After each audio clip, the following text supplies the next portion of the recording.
The wedding hall shimmered beneath crystal chandeliers as hundreds of guests celebrated what everyone called the wedding of the year. Expensive laughter echoed through the ballroom, cameras flashed without pause, and the bride looked like she had stepped out of a fairy tale. Yet among all the glitter and luxury, one man stood quietly near the back of the room, holding the tiny hand of his 6-year-old daughter. He wasn't staring at the bride because she was beautiful. He was staring because she reminded him of the woman he had buried 3 years earlier. His eyes carried a sadness so deep that even the brightest lights couldn't hide it. Then, without warning, one of the wealthiest CEOs in the country walked toward him, leaned close enough for only him to hear, and whispered words that changed both of their lives forever. "Stop looking at the bride. Look at me." Before this unforgettable story continues, take a moment to support Kindness Legacy.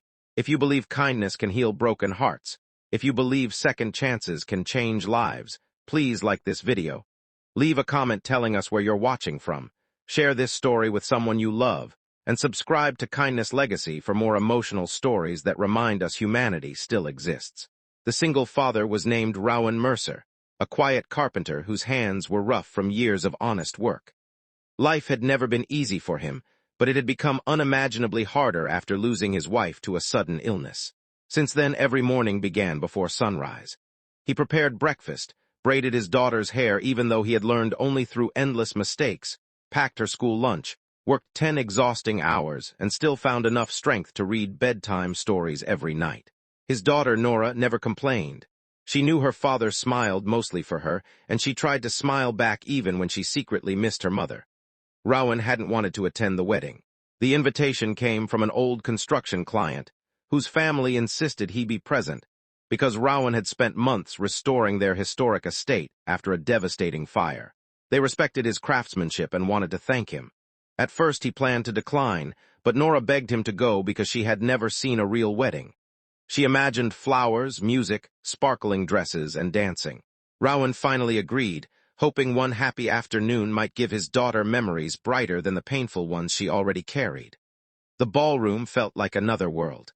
Wealthy executives, politicians, celebrities, and investors filled every table. Designer gowns swept across polished marble floors while orchestras played soft melodies. Rowan wore the only suit he owned, carefully pressed the night before. It wasn't expensive, but it was clean. Some guests glanced at him before quickly looking away, assuming he was staff or a contractor who had wandered into the celebration. Among those guests stood Celeste Ashbourne, founder and CEO of one of the country's fastest-growing technology companies. Magazine covers called her fearless. Investors called her brilliant. Competitors called her impossible to defeat. But beneath every headline lived a woman carrying loneliness few people ever noticed. Success had given her private jets, luxury homes, and worldwide recognition. It had also stolen years she could never recover. Every relationship had eventually collapsed beneath the weight of endless meetings, impossible expectations, and public attention. As Celeste greeted business partners, her eyes unexpectedly landed on Rowan. Unlike everyone else, he wasn't trying to impress anyone. He wasn't networking or pretending to belong. He was simply watching the ceremony with tears he tried desperately to hide while his daughter rested her head against his arm. Curiosity pulled Celeste closer. She noticed the little girl quietly adjusting her father's tie because it had become slightly crooked. Rowan thanked her with a smile filled with warmth rather than embarrassment. That tiny moment struck Celeste harder than any award speech she had ever heard. When the bride began walking down the aisle, Rowan's eyes filled again. Memories flooded back without mercy. He remembered his own wedding beneath warm summer skies. He remembered promising forever. He remembered believing life could never separate two people who truly loved each other. Cancer had proved otherwise. Celeste approached until she stood beside him. Without introducing herself or mentioning her title, she gently whispered, "Stop looking at the bride. Look at me." Rowan turned, surprised. Celeste wasn't asking for admiration. She wanted him to stop living inside yesterday's heartbreak long enough to notice someone standing beside him in the present. Neither spoke for several moments. Sometimes silence reveals more truth than conversations ever can. Throughout dinner, fate continued pushing them together. Nora accidentally dropped her small purse beneath Celeste's table. As Celeste picked it up, she discovered tiny folded drawings inside. They weren't toys or games. They were crayon pictures of a smiling family with bright yellow suns overhead. One drawing showed 3 people holding hands. Another showed only 2. The third showed the little girl standing between an angel and her father. Celeste quietly excused herself before anyone noticed the tears gathering in her eyes. For years, newspapers praised her billion-dollar decisions. No article ever mentioned that she'd grown up without parents, raised instead by grandparents who passed away before she turned 23. She understood loneliness better than anyone imagined. Later that afternoon, heavy rain suddenly interrupted the outdoor reception. Guests rushed indoors complaining about ruined shoes and delayed photographs. Rowan didn't complain. Instead, he removed his own jacket and wrapped it around Nora before carrying her across the wet garden toward shelter. Celeste watched from the balcony. The world's richest men had tried winning her heart with diamonds. This carpenter, who probably struggled to pay monthly bills, possessed something infinitely rarer. He knew how to love without expecting anything in return. Days passed. Life returned to normal, or at least Rowan believed it had. Then one morning, an unfamiliar black car stopped outside the modest apartment where he lived. Neighbors peeked through curtains. A driver stepped out and handed Rowan a simple envelope. Inside rested an invitation requesting his presence, not for construction work, but for lunch at Ashbourne Technologies. Confused, Rowan almost ignored it, yet something inside urged him to go. The company headquarters towered above the city like a monument to modern success. Employees hurried through glass corridors carrying tablets and laptops. Rowan felt completely out of place. Then Celeste appeared wearing an elegant navy business suit. She smiled with genuine warmth instead of corporate politeness. She admitted she hadn't invited him because she needed furniture built or repairs completed. She simply wanted to know the man who had reminded her what unconditional love looked like. Their conversations slowly became weekly traditions. They discussed parenting, loss, dreams abandoned, dreams still possible. Celeste adored listening to Nora's endless stories about school, books, and imaginary adventures. Nora, in return, admired Celeste because she never treated children as interruptions. Months passed before anyone noticed headlines beginning to change. Instead of writing about billion-dollar acquisitions, journalists started photographing Celeste visiting community playgrounds, children's hospitals, and neighborhood schools. Most people assumed it was a publicity campaign. Only Rowan knew the truth. Watching one father sacrifice everything for his daughter had awakened compassion buried beneath years of relentless ambition. Meanwhile, Rowan faced another challenge. His landlord announced the apartment building had been sold. Every family received eviction notices. Finding affordable housing seemed impossible.